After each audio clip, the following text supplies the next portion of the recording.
നമസ്കാരം. എല്ലാ സജ്ജനങ്ങൾക്കും സന്ധ്യാദീപത്തിലേക്ക് സ്വാഗതം.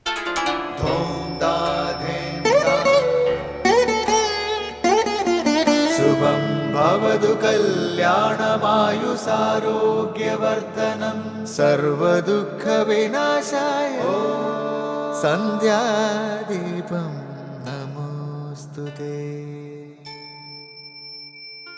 നാമം ജപായനം പുണ്യം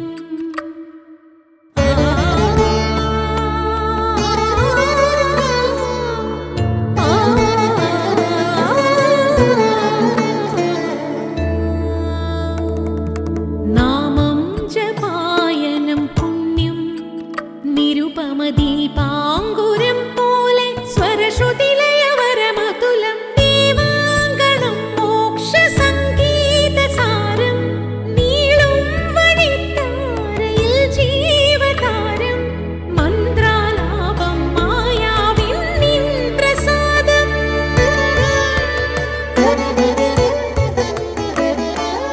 ഇരുൾ നീങ്ങിയുണരുന്ന തെളിനാളദീപം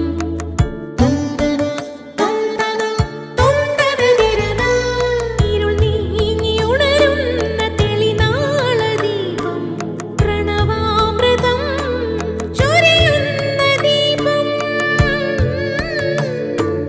ദീപം ദീപം ദീപം ദീപം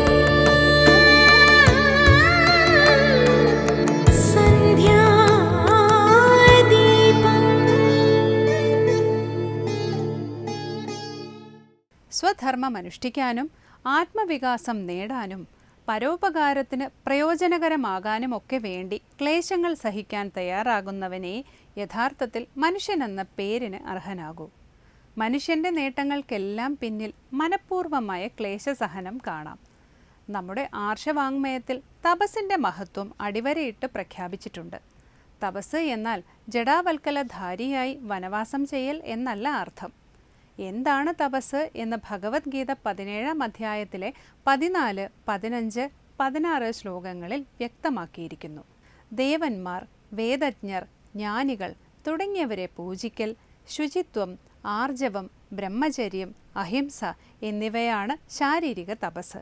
സത്യവും പ്രിയവും ഹിതവുമായ വാക്കുകൾ മാത്രം പറയൽ, ആധ്യാത്മിക ഗ്രന്ഥപാരായണം ഇവയാണ് വാചിക തപസ്. മനപ്രസാദം, സൗമ്യത, മനനം, ആത്മനിയന്ത്രണം, ഭാവശുദ്ധി എന്നിവയാണ് മാനസിക തപസ്. തുടർന്ന് ശ്രീ കാവാലം ശ്രീകുമാർ ദക്ഷിണാമൂർത്തി സ്തോത്രം ആലപിക്കുന്നത് കേൾക്കാം.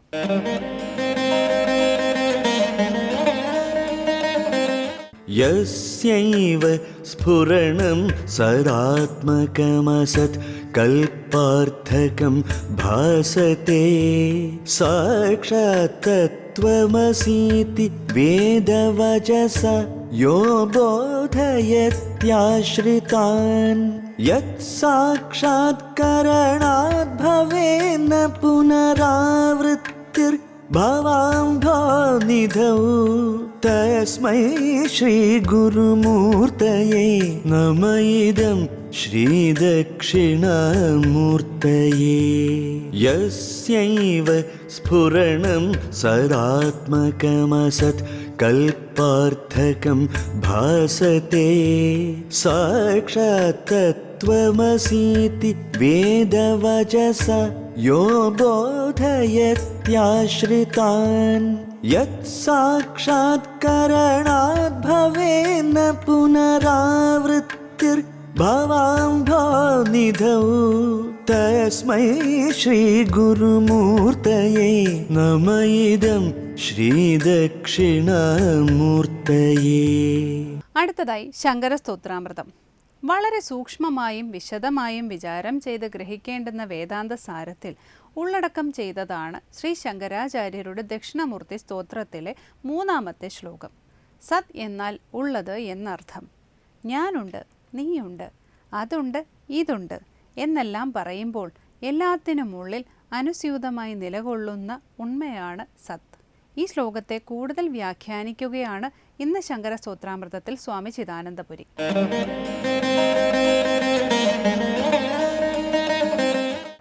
ഓം ഗുരുർബ്രഹ്മാ ഗുരുർവിഷ്ണു ഗുരുർദേവോ മഹേശ്വരഃ ഗുരു സാക്ഷാത് പരം ബ്രഹ്മ തസ്മൈ ശ്രീ ഗുരവേ നമഃ. ഓം സദാശിവസമാരംഭാം ശങ്കരാചാര്യമധ്യമാം അസ്മദാചാര്യപര്യന്താം വന്ദേ ഗുരുപരമ്പരാം. ശങ്കരകൃതികളിൽ ശ്രീ ദക്ഷിണാമൂർത്തി സ്തോത്രത്തിൽ 3-ാമത്തെ ശ്ലോകമാണ് നമ്മൾ ആരംഭിക്കുന്നത്. വേദാന്തത്തിൻ്റെ മുഴുവൻ താത്പര്യത്തെയും സംഗ്രഹിച്ചിരിക്കുന്ന ഒരു ശ്ലോകമാണിത്. നോക്കൂ.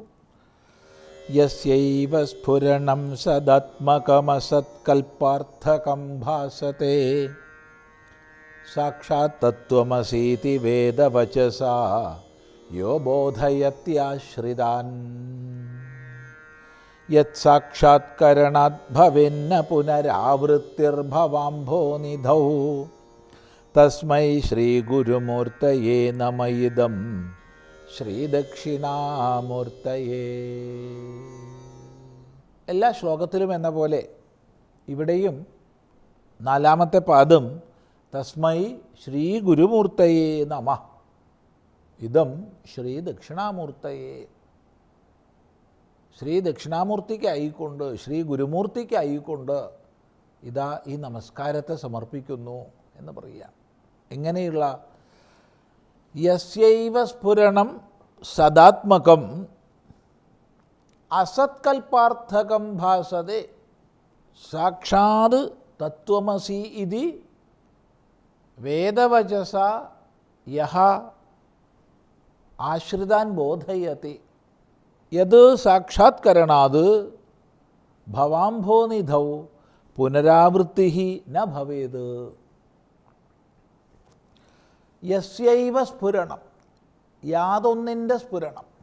എങ്ങനെയുള്ള സ്ഫുരണം? സദാത്മകം, സദാത്മകമാണ്. സദാത്മകമായ യാതൊന്നിൻ്റെ സ്ഫുരണം. അസത്കൽപ്പാർത്ഥകം ഭാസത്തെ, അസത്കൽപ്പമായിട്ട് ഭാസിക്കുന്നു. സകല ഉപാധികളെയും ഈ വ്യഷ്ടി ശരീരത്തിലാകട്ടെ സമഷ്ടി ശരീരത്തിലാകട്ടെ സകല ഉപാധികളെയും പ്രവർത്തിപ്പിക്കുന്നത് ഏകമായ ചൈതന്യമാണ്. ആ ഏകമായ ചൈതന്യത്തെയാണ് നമ്മൾ സത്ത്, ചിത്ത്, ആനന്ദം എന്നൊക്കെ പല നാമങ്ങളെക്കൊണ്ട് പല പല പേരുകളെക്കൊണ്ട് വിവക്ഷിക്കുന്നത്. വാസ്തവത്തിൽ അവിടെ പേരില്ല. വാക്കിന് അതീതമായ പരമസത്യം, അതിനെന്ത് പേരുണ്ടാവാൻ? എങ്കിലും വ്യവഹരിക്കാൻ, അനുസന്ധാനം ചെയ്യാൻ അഥവാ അനുസന്ധാനത്തിന് സഹായകമാകാൻ പല പേരുകളിലൂടെ നമ്മൾ വ്യവഹരിക്കും. അപ്പോഴാണ് ബ്രഹ്മമെന്നും പരമാത്മാവെന്നും പല പല പേരുകൾ പറയുന്നത്. ഇവിടെ സത്ത് എന്ന് പറയുന്നു, സദാത്മകം. സത്ത് എന്ന് പറഞ്ഞാൽ ഉള്ളതെന്തോ അത്. ഞാനുണ്ട്, നീയുണ്ട്, അതുണ്ട്, ഇതുണ്ട് എന്നെല്ലാം പറയുമ്പോൾ എല്ലാത്തിൻ്റെയും അടിസ്ഥാനമായി വിലസുന്ന ഉണ്മയാണ് സത്ത്. അഥവാ എന്തുള്ളതിനാൽ, എന്തിനാൽ എല്ലാം ഉള്ളതായിത്തീരുന്നുവോ, എന്തുള്ളതിനാൽ അഥവാ എന്തിനാൽ എല്ലാം ഉള്ളതായിത്തീരുന്നുവോ ആ ആത്യന്തികമായ അടിസ്ഥാനഭൂതമായ ഉണ്മയാണ് സത്ത്. തസ്യ ഭാസാ സർവമിദം വിഭാതി എന്ന് ഉപനിഷത്ത് പറയും. അതിൻ്റെ ഉണ്മയാൽ, അതിൻ്റെ പ്രകാശത്താൽ മറ്റെല്ലാം വിസ്പഷ്ടം പ്രകാശിക്കുന്നു എന്ന്. എന്തെന്തുണ്ടെന്ന് പറയപ്പെടുന്നു അതിൻ്റെ മുഴുവൻ പിന്നിൽ അധിഷ്ഠാനഭൂതമായ ഉണ്മയാണ്. അതാണ് സത്ത്. സത്തിനെ തന്നെയാണ് നമുക്ക് ചിത്തെന്നും ആനന്ദമെന്നും ഒക്കെ പറയാൻ കഴിയുക. ഉണ്മ എന്നുള്ള ഭാവം നിരൂപണം ചെയ്തിട്ടാണ് സത്ത് എന്ന് പറയുന്നത്. അതിൻ്റെ തന്നെ ജ്ഞാനമെന്ന ഭാവത്തെ നിരീക്ഷിക്കുമ്പോൾ നമ്മൾ ചിത്തെന്ന് പറയും. അതിൻ്റെ തന്നെ സുഖമെന്ന ഭാവത്തെ നിരൂപണം ചെയ്യുമ്പോൾ ആനന്ദമെന്ന് പറയും. അത്രയേ ഉള്ളൂ. ഈ സദാത്മകമായതിൻ്റെ സത്തിൻ്റെ സ്ഫുരണമാണെല്ലാം. വ്യഷ്ടി ശരീരത്തിൽ കണ്ണ്, ചെവി, മൂക്ക്, നാക്ക്, ത്വക്ക് എന്നിങ്ങനെയുള്ള ജ്ഞാനേന്ദ്രിയങ്ങളാവട്ടെ, ഇനി വാക്ക്, പാണി, പാദം, പായു, ഉപസ്ഥം എന്നിങ്ങനെയുള്ള കർമ്മേന്ദ്രിയങ്ങളാവട്ടെ, മനസ്സ്, ബുദ്ധി, ചിത്തം, അഹങ്കാരം എന്നിങ്ങനെയുള്ള അന്ധകരണങ്ങളാവട്ടെ, ഇനി അവിടെ നിന്ന് ഇങ്ങോട്ട് വന്നിട്ട് ശരീരത്തിലെ സകല അംഗപ്രത്യംഗങ്ങളുമാകട്ടെ, ഈ ശരീരത്തിലെ കോടാനുകോടി കോശങ്ങളാവട്ടെ, അവയവങ്ങളാവട്ടെ, എന്തുണ്ടെങ്കിലെല്ലാം പ്രചലിക്കും, എന്തുണ്ടെങ്കിലെല്ലാം ചൈതന്യവത്തായിരിക്കും, എന്തില്ലെങ്കിൽ എല്ലാം ജഡമാണ്. അപ്പോൾ യാതൊന്നിൻ്റെ സ്ഫുരണമാണ് കണ്ണിലൂടെ, യാതൊന്നിൻ്റെ സ്ഫുരണമാണ് മൂക്കിലൂടെ, യാതൊന്നിൻ്റെ സ്ഫുരണമാണ് ചെവിയിലൂടെ. ഇതാണ് വ്യഷ്ടിയെ സംബന്ധിച്ച്. അപ്പം നമ്മുടെ കരണങ്ങളുടെ വ്യാപാരത്തെ നോക്കിക്കഴിഞ്ഞാൽ അവയെ പ്രചോദിപ്പിക്കുന്ന, അവയെ പ്രവർത്തിപ്പിക്കുന്ന, അവയിൽ നിന്ന് ഭിന്നമായ ചൈതന്യ സ്വരൂപത്തെ നമുക്ക് അനുസന്ധാനം ചെയ്യാം. ഉപനിഷത്തുക്കളിൽ ആ അനുസന്ധാനം നമ്മൾ സർവത്ര കാണും. കേനേഷിതം പതതി പ്രേഷിതം മനഃ തുടങ്ങിയ ചോദ്യങ്ങൾ അതിൽ നിന്ന് വരുന്നതാണ്. ആരാൽ നിയോഗിക്കപ്പെട്ടിട്ടാണ് മനസ്സ് വിഷയങ്ങളിലേക്ക് പതിക്കുന്നത്? കണ്ണും ചെവിയും മൂക്കും നാക്കും ത്വക്കും ഒക്കെ ആരാൽ നിയോഗിക്കപ്പെട്ടിട്ടാണ് പ്രവർത്തിക്കുന്നതെന്ന്. ഇതുപോലെ തന്നെയാണ് സമഷ്ടിയിലും. സമഷ്ടിയിൽ സൂര്യൻ, അഗ്നി, വായു തുടങ്ങി സകല ദേവന്മാരും സകല ചൈതന്യ സ്രോതസ്സുകളും എന്തിനാലാണ് ചൈതന്യവത്താക്കപ്പെടുന്നത്?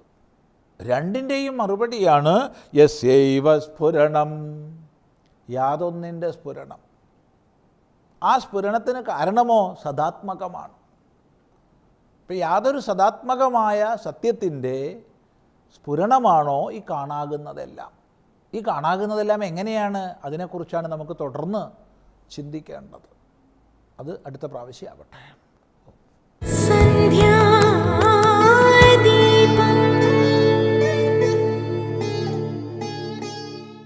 തുടർന്ന് സനാതനധർമ്മം.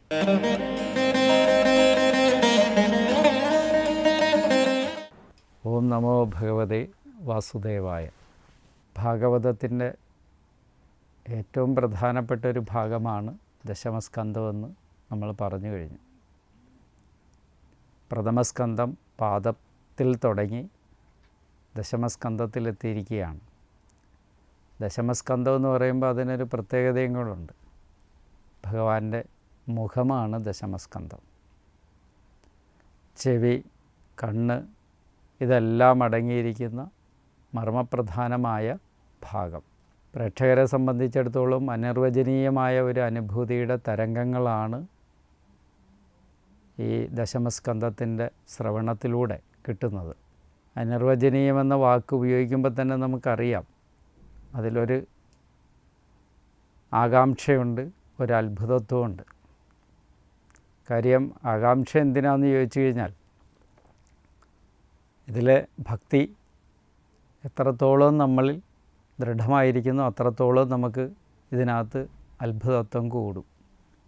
കാര്യം നാം അറിയാത്ത, നാം അനുഭവിക്കാത്ത തലങ്ങളെക്കുറിച്ചുള്ള അനുഭൂതി തരംഗങ്ങൾ ഈ ദശമസ്കന്ധത്തിൻ്റെ പാരായണത്തിൽ നമുക്ക് ലഭിക്കുന്നതാണ്. ഇതിനകത്ത് ആര് പാരായണം ചെയ്യുന്നു എന്നൊന്നുമില്ല. പാരായണം ചെയ്യുന്നവൻ്റെ യോഗ്യത ഇന്ദ്രിയാരാമനായിരിക്കരുതെന്ന് മാത്രമേ ഉള്ളൂ. മാത്രാ സ്പർശാസ്തു കൗന്ദേയ ശീതോഷ്ണ സുഖദുഃഖത അകമാപായിനോ അനിത്യ താം തിദിക്ഷസ്വ ഭാരത.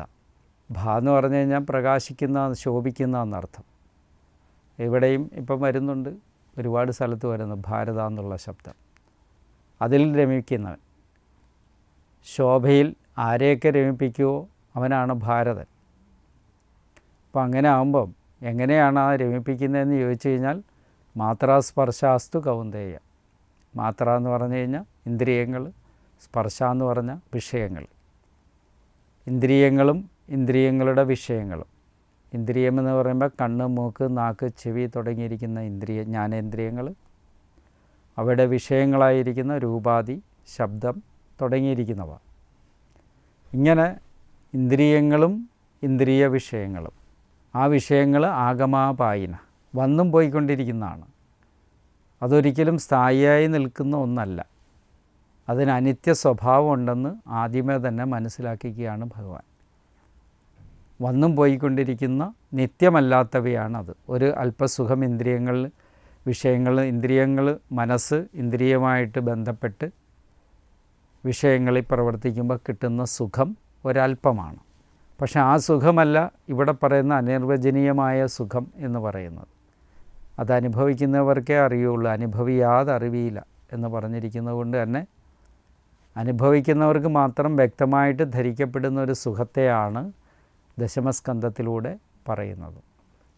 അതിൽ നമ്മൾ ഏറ്റവും പ്രധാനപ്പെട്ട ഒന്ന് ആലോചിക്കേണ്ടത് ഈ ലോകങ്ങളുടെ സൃഷ്ടിസ്ഥിതി ലയങ്ങളെല്ലാം ഭഗവാനിലാണെന്നാണ് പറയുന്നത്. സങ്കല്പം കൊണ്ട് ഭഗവാൻ ഈ പ്രപഞ്ചത്തെ സൃഷ്ടിച്ചു എന്നാണ് പറയുന്നത്.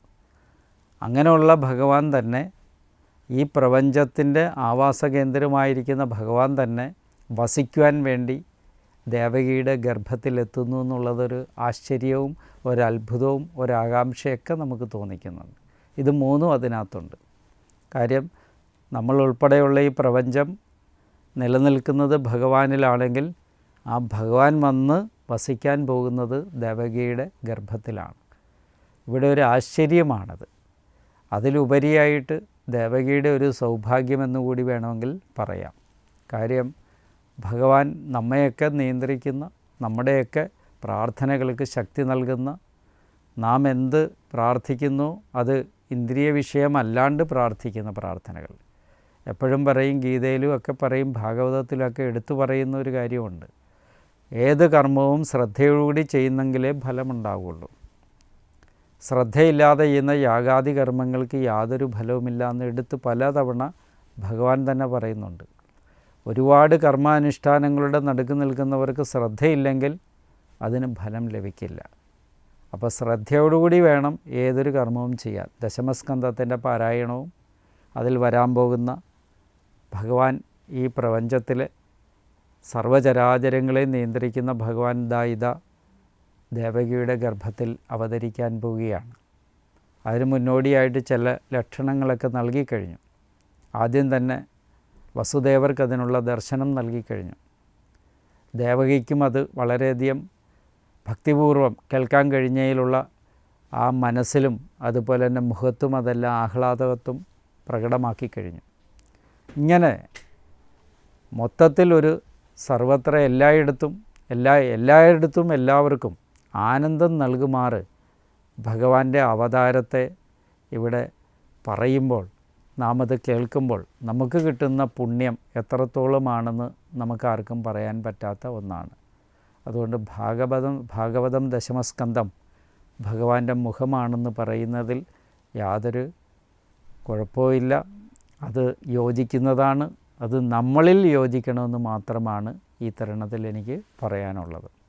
എന്ന് പറഞ്ഞാൽ വിഷയങ്ങളിലൊന്നും പെടാണ്ട് മനസ്സിനെ ഒരിടത്ത് മാത്രം നിശ്ചലമാക്കി നിർത്തിക്കൊണ്ട് ആ ഭഗവാനിൽ ഉറച്ച വിശ്വാസവും ഉറച്ച ഭക്തിയും നമുക്കുണ്ടാക്കിയെടുക്കുക.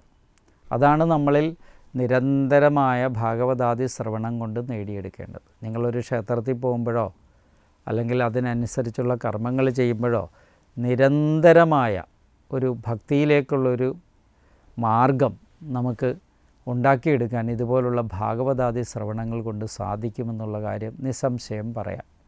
അതിലേറ്റവും പുണ്യപ്രദമായിരിക്കുന്ന ദശമസ്കന്ധം ആവർത്തിച്ച് നമ്മൾ കേട്ടുകൊണ്ടേയിരിക്കുക, പാരായണം ചെയ്തുകൊണ്ടേയിരിക്കുക. അതിൻ്റെ മഹത്വത്തെ ജീവാത്മാവ് അല്ലെങ്കിൽ നമ്മൾ പരിപൂർണമായിട്ടും ഉൾക്കൊള്ളുക.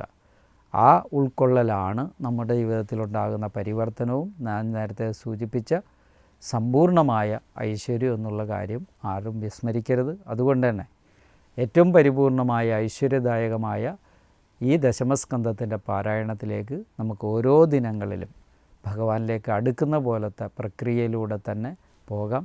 എല്ലാവർക്കും അതിന് സാധിക്കട്ടെ എന്ന് പ്രാർത്ഥിക്കുന്നു. നമസ്കാരം. സന്ധ്യാദീപം